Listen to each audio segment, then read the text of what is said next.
seguimos nuestro programa con el panel internacional, en el cual hablaremos del nuevo orden fiscal y los impactos en América Latina, realidad post-COVID. En este panel, junto a Manuel Benítez, quien sigue acompañándonos como moderador, invitamos a Jairo Rojas, quien es el gerente de precios de transferencia en Crow Colombia, contador público de la Universidad de La Salle, con especialización en la Universidad Javeriana en Derecho Internacional. Y damos también la bienvenida a nuestras invitadas internacionales, a Adriana Escobedo, socia de precios de transferencia en Crow México y líder de precios de transferencia de las Américas para Crow. Bienvenida, Adriana. Y a Claudia Ortiz, socia de la práctica de impuestos de Crow en Argentina y directora del Comité Internacional de Impuestos de Crow Global. Bienvenidos. Bueno, es un placer nuevamente acompañarlos esta vez en el papel de moderador de este importante panel, donde ya como lo introdujeron, pues vamos a contar con la participación de varios países y en este caso, pues en el caso de Colombia, con la participación de Jairo, que es nuestro gerente experto en todos los temas de precios de transferencia.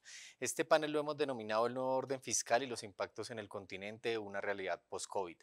Sin duda alguna, pues el COVID afectó todos los temas que tienen que ver con la industria, todos los temas que tienen que ver con el comercio internacional y sin duda alguna pues esto impacta lo que tiene que ver con los resultados de negocio y obviamente en la gravabilidad de las mismas.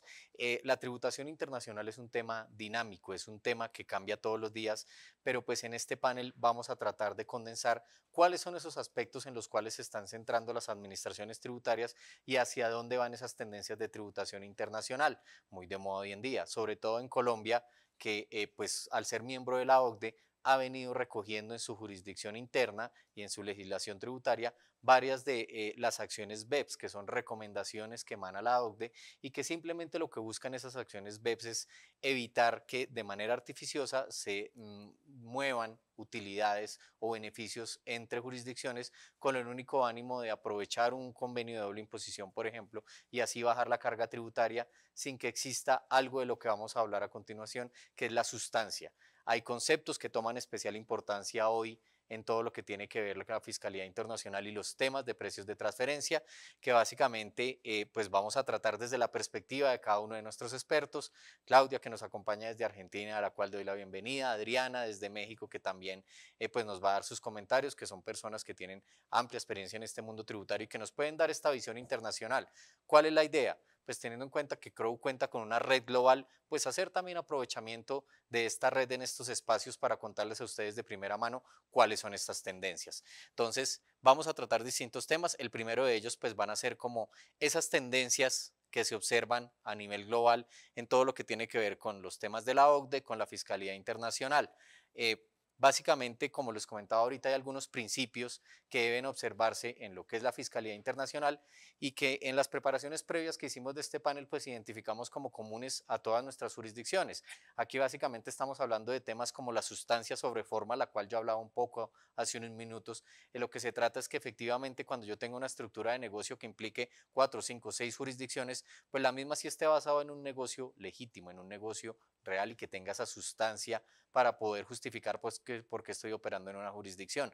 Algo muy importante que cada vez toma más fuerza y es la transparencia fiscal. Esa transparencia fiscal que simplemente lo que busca es levantar ese velo corporativo y va amarrado a algo que es muy importante en la Fiscalía Internacional, que es grabar el beneficio donde realmente se produce o grabar el beneficio en cabeza de otro tema que vamos a tratar, que es su beneficiario final. Entonces, con esta introducción y estos temas, quisiera empezar a darle la palabra a nuestros panelistas. Para ser caballero, pues las mujeres primero. Entonces, buenos días, Claudia, un saludo para ti y qué comentario nos puedes dar desde tu perspectiva. Hola, buenos días. Quería saber si me escuchaban bien. Perfecto. ¿Sí? Bueno, ok. Entonces, vamos a avanzar.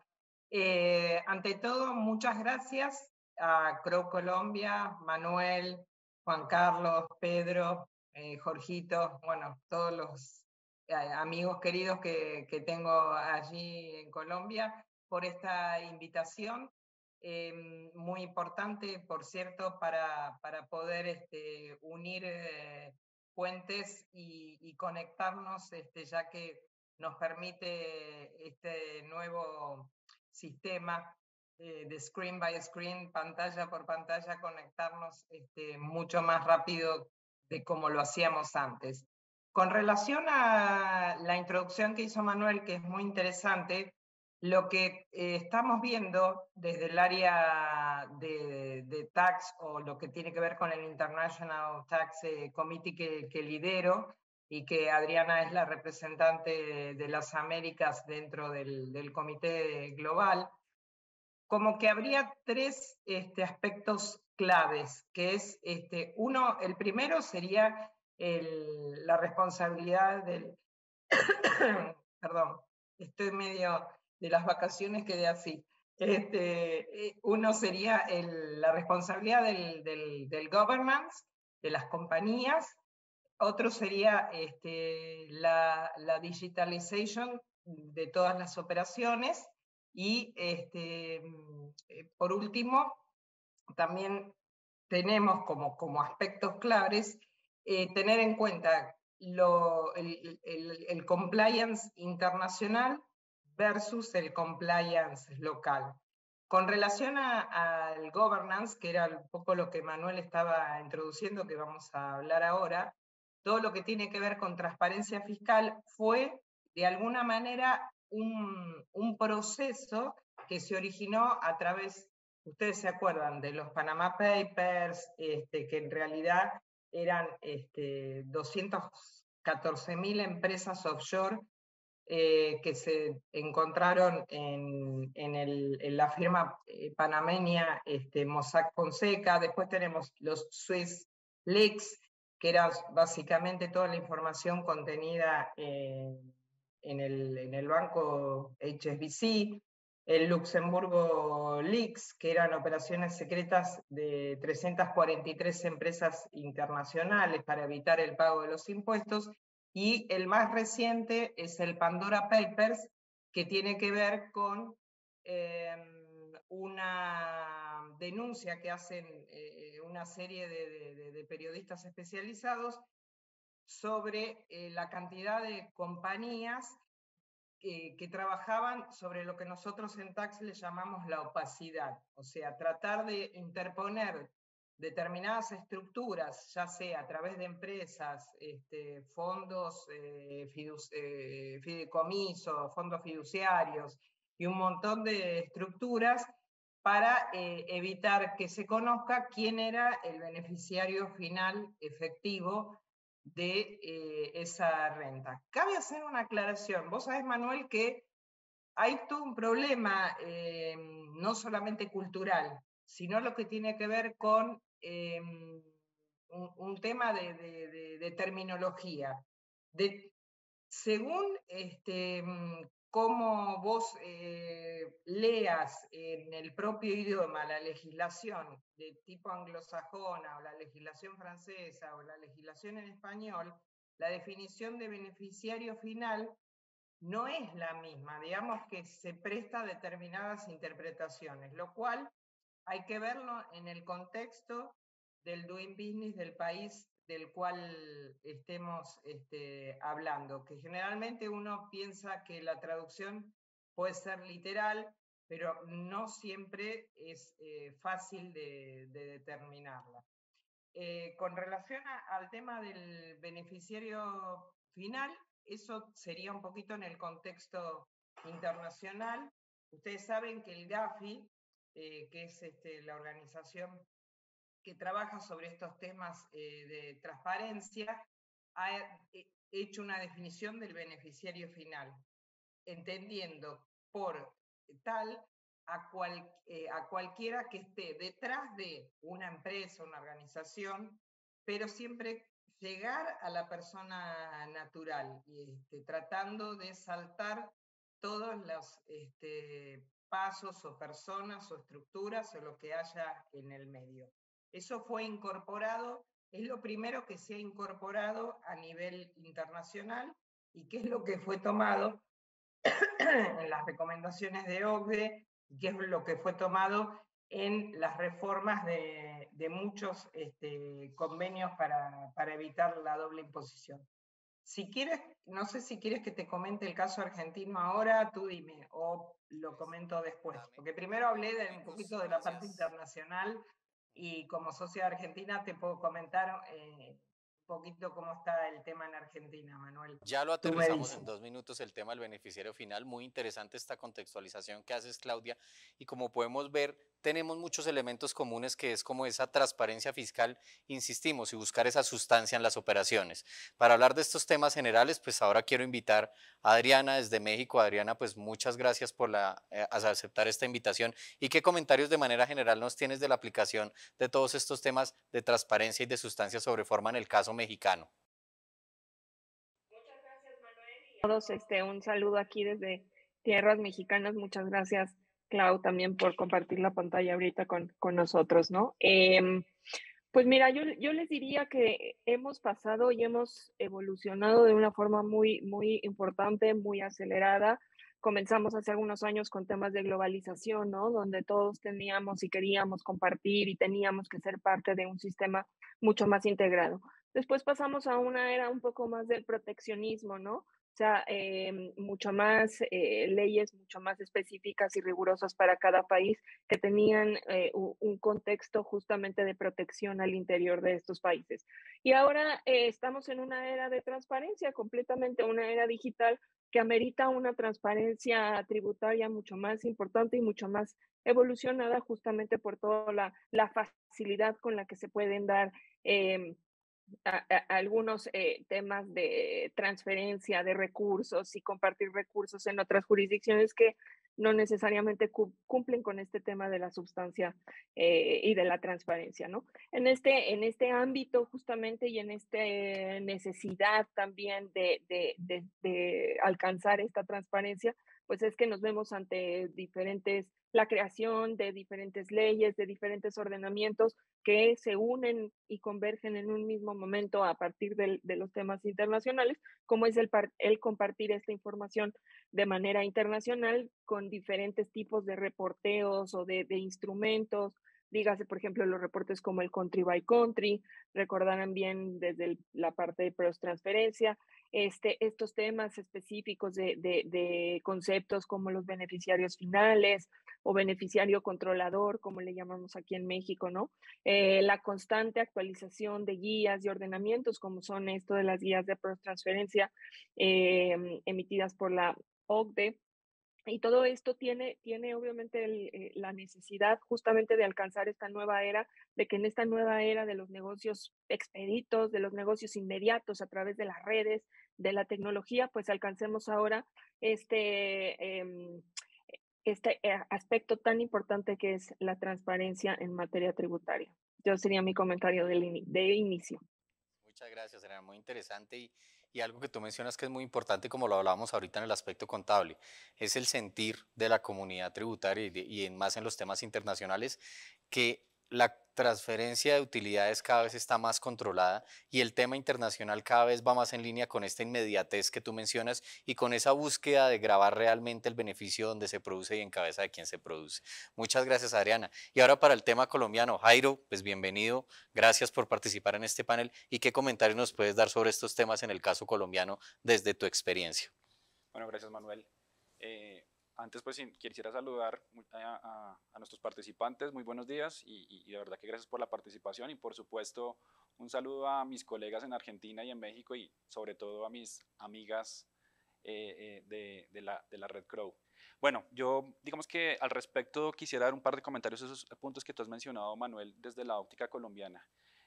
Quisiera empezar con el tema de sustancias sobre forma, que me parece que es un punto muy importante y es que un poco trayendo lo que tú mencionaste hace un momento respecto de las acciones BEPS, yo creo que el tema de sustancias sobre forma empezó a tener mayor relevancia con la emisión de esas acciones BEPS, en el sentido de que, si recordamos bien, la esencia pura de las acciones BEPS, de las 15 acciones que tenemos desde el año 2015, se centra principalmente en que los beneficios que se generan en las entidades multinacionales, en las transacciones, se deben localizar o alocar efectivamente donde se genera valor. Ese es como el punto de partida, ¿sí? Clave, la generación de valor, exactamente.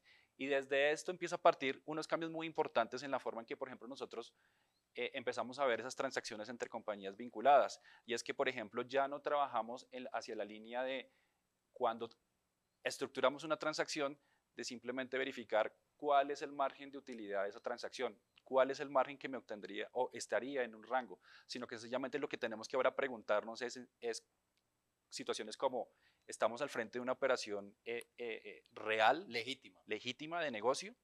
¿Sí? ¿Realmente aporta un beneficio para el receptor de esa transacción? O más aún, si hay una prestación efectiva de la operación. Entonces, tú has dado en un punto muy importante, Jairo, y es otro mensaje que habría que darle a la comunidad el día de hoy, es precios de transferencia. Históricamente se veía o se entendía algo como una labor de cumplir al final del año con eso que tú mencionas, que mis operaciones quedaron a precios de mercado, pero como tú lo mencionas, precios de transferencia ahora tiene que ser producto de una planeación de las operaciones a través de todo el año para evitar ese tipo de sorpresas y encontrar este tipo de cosas que tú mencionas. Totalmente, totalmente, y ya no vamos en función, como les digo, de solamente la mera determinación del valor de mercado. Ahora, con respecto a la transparencia fiscal, también trayéndola a la parte local, a Colombia, pues digamos que recordemos que el primer acercamiento que tuvo el régimen tributario con el tema de transparencia fiscal se encuentra en el artículo 102, con algo que se dejó para el régimen de las operaciones de los contratos de fiducia mercantil.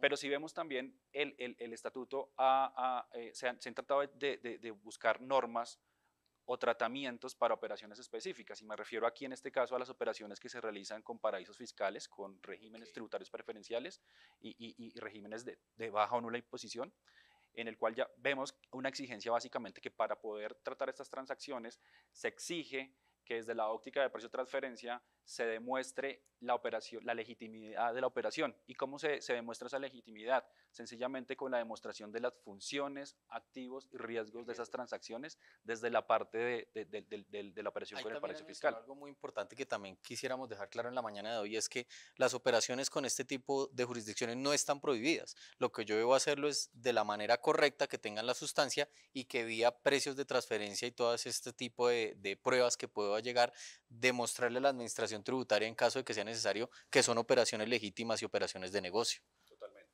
Okay. Y lo último que vemos en nuestra norma colombiana en materia de transparencia fiscal pues tiene que ver con el nuevo modelo, la nueva forma que tiene que ver con los beneficiarios finales, de los que hablaremos seguramente más adelante. Si quieres, dame tus comentarios de una vez sobre el tema de beneficiario final, ya que tocamos el tema, porque en Colombia es un tema novedoso y es un tema que es importante traer a colación. Sí, yo quería escuchar precisamente a nuestras colegas en México que por la experiencia que ya tienen. Nosotros tenemos un tratamiento del beneficiario final muy reciente, seguramente como sabemos, hace un par de meses, una reglamentación en los cuales estamos hasta ahora empezando a revisarlo. Básicamente, como ya lo mencionó por ahí Claudia, pues es un régimen que permite de alguna manera transparentar esas estructuras de tal manera que se pueda identificar cuáles son la persona o las personas naturales beneficiarias finalmente de esa estructura de negocio, cuál es la persona o las personas que se benefician no solamente a nivel de utilidades o de los activos de las estructuras. Entonces tenemos un régimen muy interesante que empieza a aplicar a partir con una información que se debe emitir a la Administración Tributaria en el registro, en el RUT, el próximo mes de septiembre. Hasta septiembre, ¿sí? Plazo, sí. Y pues digamos que ahí, como todo, pues lo que tenemos que empezar a ver comparado con las, como les digo, con las experiencias de otras regiones, qué es lo que nos va a presentar. Es un tema interesante porque no solamente, digamos que lo que va a servir también es ese régimen de beneficiario final, de alguna manera va a servir a la Administración Tributaria colombiana para apoyarse en la fiscalización de otros temas. Exacto. Por ejemplo, el régimen de entidades controladas del exterior, el régimen de enajenaciones indirectas y, por qué no decirlo, también el mismo régimen de precios de transferencia, donde es una herramienta muy importante de apoyo a efectos de la fiscalización que va o los programas de auditoría que tiene la DIAN. Así es, Jairo, muchas gracias. Y tres comentarios sobre el tema de beneficiario efectivo en Colombia, beneficiario final, antes de darle paso a nuestros colegas. Uno, como bien lo menciona Jairo, es un tema muy nuevo, pero hay que ponerle mucha atención porque la información que exige es bastante detallada, información que a veces es muy sensible de conseguir. Dos, algo que introduce la normatividad, que es la debida diligencia, y es que si yo no puedo reportar a mi beneficiario final, siempre teniendo en mente que lo que busca es identificar a las personas naturales, tengo que llegar hasta el último esquema de esas estructuras de planeación. Si no las puedo identificar, debo demostrar una debida diligencia de qué labor hice para encontrar esa información. porque va amarrado al tercer punto. Si no demuestro esa debida diligencia, puedo ser objeto de una sanción bastante onerosa, que en Colombia es la misma sanción que utilizamos para medios magnéticos, que son más o menos 500 millones o 125.000 dólares para ponerlos en términos de la moneda en dólar. Con estos comentarios quisiera darle la palabra a Adriana. ¿Qué nos comentas rápidamente sobre este punto específico del beneficiario final en México? ¿Qué desarrollo ha tenido y qué uso ha tenido? Pues apenas también en la reforma ahora del 2022, la reforma tributaria en México, se incluye este concepto ya mucho más en forma llamado beneficiario controlador, donde efectivamente ya es muy parecido a lo que están comentando ahora al respecto de mencionar toda la información, todos los conceptos, información muy sensible y altamente confidencial, que luego eso lo hace un poquito más complicado también en dar cumplimiento porque también las autoridades no aseguran y no hay una certeza del buen manejo de esa información, ¿no? Entonces, eso también es un problema en muchos de estos aspectos al respecto de la información. Pero también tendríamos antecedentes, como por ejemplo los esquemas reportables, no sé si habrán escuchado también este término al respecto de tener que estar reportando ciertas estructuras y ciertos manejos de negocios y ciertos modelos de negocios que sobrepasan ciertos umbrales o ciertas características. Entonces, ya nosotros en México teníamos un antecedente previo de un camino andado al respecto de encontrar esa transparencia, de buscar esas herramientas que le permitan al contribuyente poder reportar de una manera más rápida, digamos, pero al mismo tiempo a las autoridades de poder allegarse de mayor información. Y todo esto, todos estos mecanismos son al final del día para que la autoridad pueda realizar un perfil de riesgo, así le llaman, el perfil de riesgo de los contribuyentes de caer o de estar en situaciones que tengan que ver con aspectos de evasión o de elusión fiscal. Operaciones relevantes, por ejemplo, también, que es un mecanismo de cómo reportar y de qué reportar ciertas transacciones que pueden llegar a ser sensibles de acuerdo con los montos y de acuerdo con las características propias de la transacción. Estas que no vengan siendo recurrentes, por ejemplo, que no obedezcan propiamente al negocio en marcha y que de pronto aparecen con unos montos bastante considerables, pues todos estos mecanismos, todas estas herramientas, todos estos conceptos han venido evolucionando en México y hoy tenemos ya la obligación a partir de enero de este año de incluirle un formato más llamado el beneficiario controlador, que es prácticamente lo que acaban de mencionar en su propia naturaleza. Interesante, y vemos nuevamente que las jurisdicciones apuntan en eso como herramienta, como tú lo mencionas, de fiscalización y control, y se empiezan a desarrollar cosas que también las vemos en Colombia, como la fiscalización por índices. Aquellos contribuyentes que tienen un índice bajo de riesgo, pues van a ser menos susceptibles a fiscalizarse de aquellos que pues obtengan un nivel alto. Y bueno, ahora para tratar el tema desde Argentina, como lo hacía una pequeña introducción ahorita Claudia. Claudia, ¿qué comentarios tienes sobre este tema específico del beneficiario final en Argentina?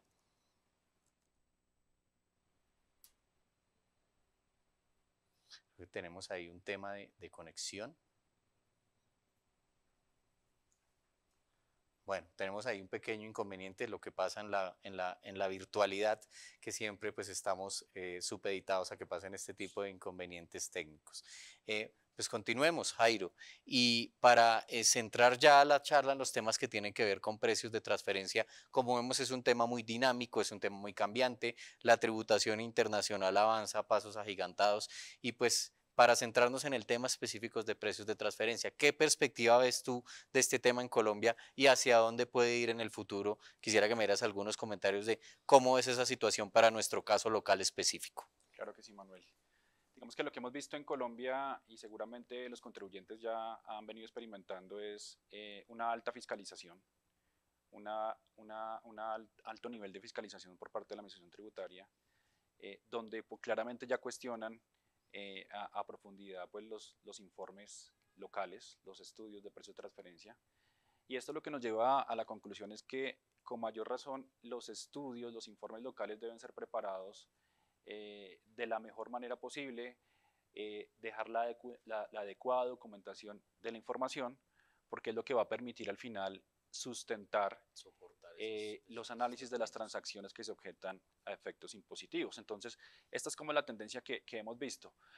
Por, por, por el momento no hemos identificado todavía una integralidad de la auditoría de parte de precios de transferencia en los informes locales, una integralidad con nosotros, con la por otra parte la documentación comprobatoria, es decir, con el master file y con el reporte país por país, pero seguramente, y como tú lo dices, Manuel, en lo que estamos viviendo, en la tendencia en la que estamos en materia de tributación internacional, va a ser muy pronto en los cuales las administraciones tributarias van a empezar a aprovechar esos tipos de recursos para identificar, como lo decía hace un momento Adriana, operaciones de alto nivel de riesgo, en los cuales va, que es la lógica por lo cual existe la acción 13, la documentación comprobatoria en sus 3 niveles, para formular auditorías y cuestionar las transacciones que se realizan en los grandes grupos multinacionales. Y ahí hay temas muy importantes, Jairo, porque como lo mencionaba en la introducción, Colombia al ser parte de la OCDE ha venido haciendo como una adopción gradual de todo lo que tiene que ver con las opciones BEPS. Por eso tenemos normas como la de la subcapitalización, tenemos normas como esta del beneficiario final. Y quisiera preguntarte como para cerrar el tema colombiano, con las modificaciones que hubo recientemente a las guías de la OCDE, ¿tú ves en el corto plazo que vaya a haber alguna modificación sustancial del régimen en Colombia? Bueno, digamos que claramente el nuevo documento que se dio el pasado 20 de enero, las modificaciones de las famosas guías de la OCDE, yo diría que no hay una modificación como tal. Lo que se hizo fue una inclusión a las guías de algunos documentos que ya se habían emitido desde el año 2017, si no estoy mal, sobre ciertos aspectos, sobre aspectos de, por ejemplo, el tratamiento de las operaciones de financiamiento, que son hoy cada vez más importantes y que nuestro fisco, por ejemplo, no sé ahorita qué nos dirán Adriana y Clau, sí, son operaciones de alto nivel de concentración en fiscalización. También se incluyó algunas guías que permiten a las administraciones tributarias los análisis y verificación para operaciones, los análisis de los intangibles de alta dificultad en sus análisis, y otro que tiene que ver con una guía para la aplicación del método de partición de utilidades. No me voy a centrar ahorita en temas técnicos, pero es como eso. Entonces, eso fue lo que mayor parte hizo como tal en las guías. Sin embargo, lo que también se hizo es, de alguna manera, modificar alguna parte del lenguaje en el cual actualizar un poco el lenguaje en el cual están las guías, obviamente a la tendencia de los mercados de hoy. Seguramente esas inclusiones y esas modificaciones hacen que por parte de los gobiernos se revisen si debería haber una modificación en las normas locales, de tal manera, incluirlas. digamos que para incluirlas o para ser un poco alineados a la tendencia de la fiscalización. Entonces, creería que es un poco más hacia eso va. Muchas gracias, Jairo. Adriana, desde el punto de vista mexicano, presente y algo que tú nos puedas contar sobre el futuro de todos estos temas de precios de transferencia. Precios de transferencia va a continuar en la agenda, definitivamente, y no nada más en México, sino en gran parte, hablando específicamente de las Américas, y tomando una relevancia mucho más significativa en otros países de Centroamérica, por ejemplo, y también de Sudamérica, que no necesariamente aún tienen esta dinámica constante del cumplimiento de transferencia, pero que poco a poco se están sumando, aún y sin ser países miembros de la OECD, sí están adoptando todos estos lineamientos. Entonces, va a continuar en las agendas definitivamente de los gobiernos para la emisión de nuevos lineamientos, de nuevas reglas, que den y que brinden mayor certidumbre también a los contribuyentes y a las administraciones tributarias para el correcto cumplimiento de estos temas, ¿no? Por ejemplo, como bien comentaba Jairo, el tema de los intangibles a través de la aplicación de metodologías como los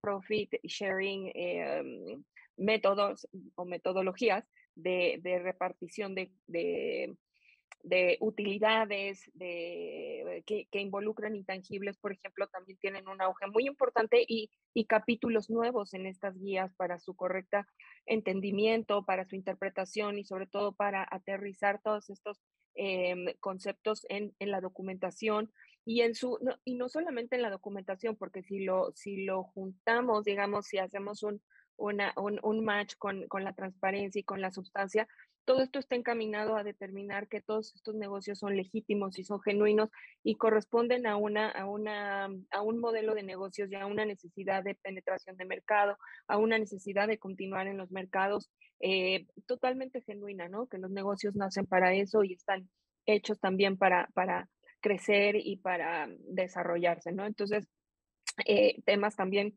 como los intereses, como esta forma de calcular las tasas, ¿no? Y que no necesariamente se consideren tasas de interés con ciertos elementos en específico, también es muy importante y las guías obedecen y las guías dan un lineamiento que permita a las administraciones y a los contribuyentes entender mejor estas herramientas para poder continuar realizando estas transacciones que son de aspectos muy recurrentes, constantemente estos temas de necesidad de efectivo, de necesidad de recursos se dan entre las compañías, entre los grupos multinacionales, pero hay que regularlo o se busca regularlo de una forma mucho más transparente para alcanzar esa sustancia sobre la forma, ¿no?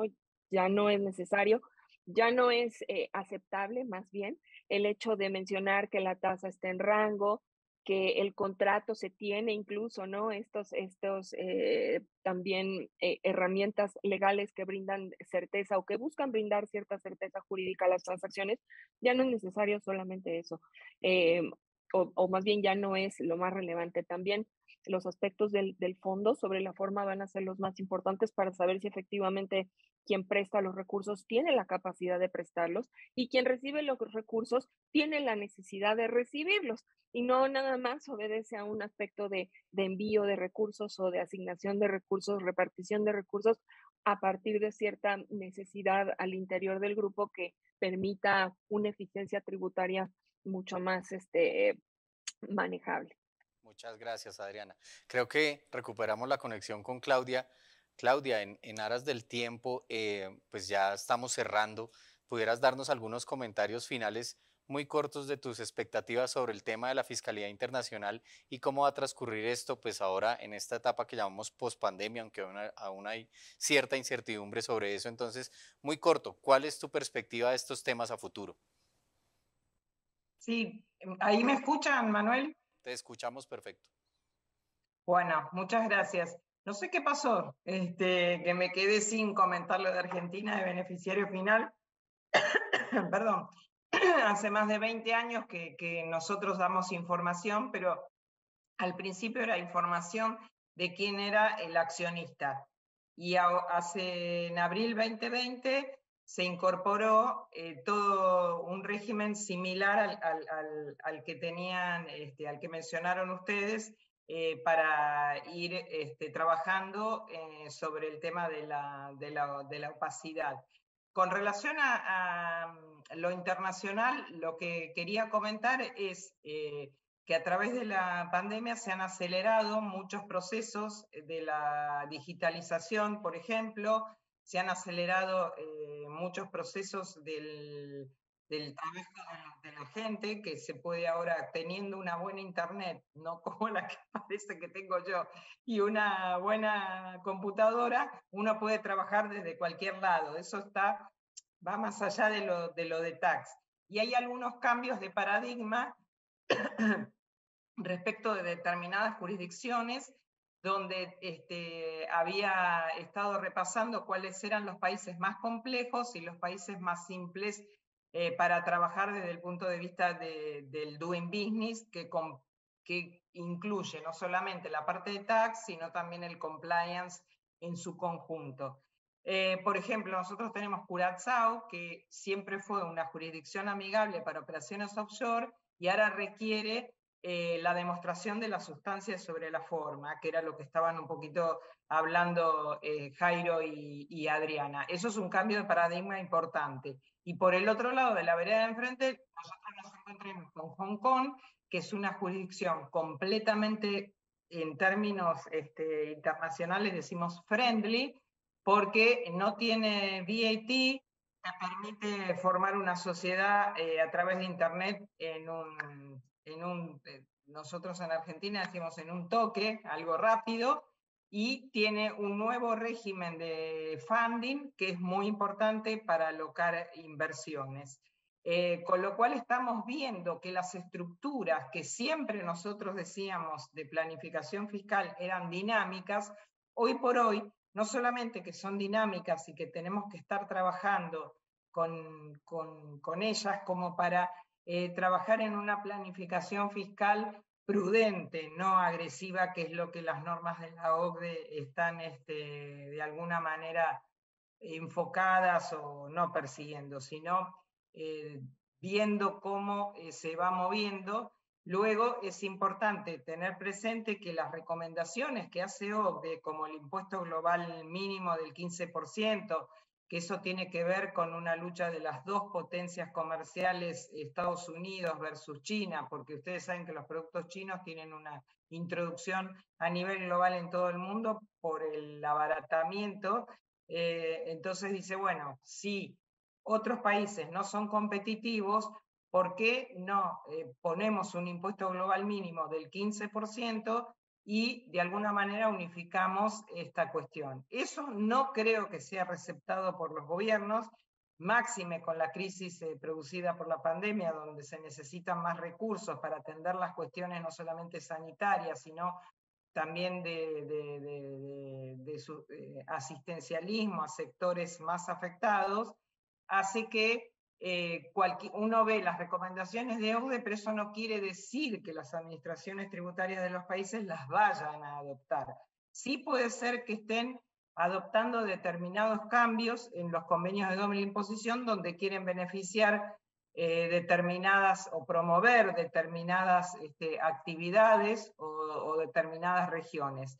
Recientemente yo participé de una charla donde el área de impuestos de Crow Brasil nos informaba respecto de la reforma que está haciendo Brasil, está sobre tablas. Hablo todo ligerito, ligerito, porque si no, no tenemos mucho tiempo.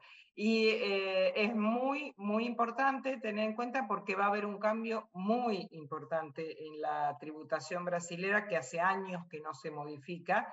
Y algo que me sorprendió también es, ellos son uno de los países que nos siguen las guías OCDE para lo que es precio de transferencia. Aparentemente, por la información que tengo, desde la práctica no lo van a cambiar en el próximo tiempo, con lo cual van a tener su sistema de precio de transferencia completamente diferente a lo que Jairo y Adriana conocen o estuvieron explicando. Y luego ellos no le dan la importancia a los convenios de doble imposición de un rango constitucional por encima de las leyes internas, algo que realmente es llamativo. Comento esto porque es importante tenerlo presente, dado que Brasil es el país ubicado número 13 como economía global, y está en nuestra región. Es importante hacer negocios, pero si no contás con un local, hacer negocios con Brasil es bastante complejo, más complejo que el resto de las jurisdicciones. Así que bueno, lo que tenemos es estar atentos. Hay muchos cambios normativos en todas las jurisdicciones y algunas jurisdicciones son mucho más amigables para hacer negocios que otras. Sí, y la parte de tax, como estuvimos hablando en la previa con Manuel, está muy atado a la política de los países. No vamos a hablar de política porque es un tema muy complejo, tiene que ver con ideologías, pero lo que sí tengan presente es que las cuestiones de tax están muy relacionadas y la jurisprudencia del momento con el momento político que está viviendo el país en ese momento, valga la redundancia. Así que bueno, gracias, no sé, Manuel, trato de ser lo más breve posible, pero bueno, acá estamos con Adriana, que manejamos un poco toda la parte internacional, a disposición para evaluar cualquier negocio, estructura, y bueno, navegar por arriba de la curva, como decimos, teniendo en cuenta todas las variables, donde el componente de tax forma parte de la evaluación de un negocio en cuanto a si va a ser exitoso o no. Muchas gracias, Claudia. Temas muy interesantes, pues ya el tiempo se nos cumplió.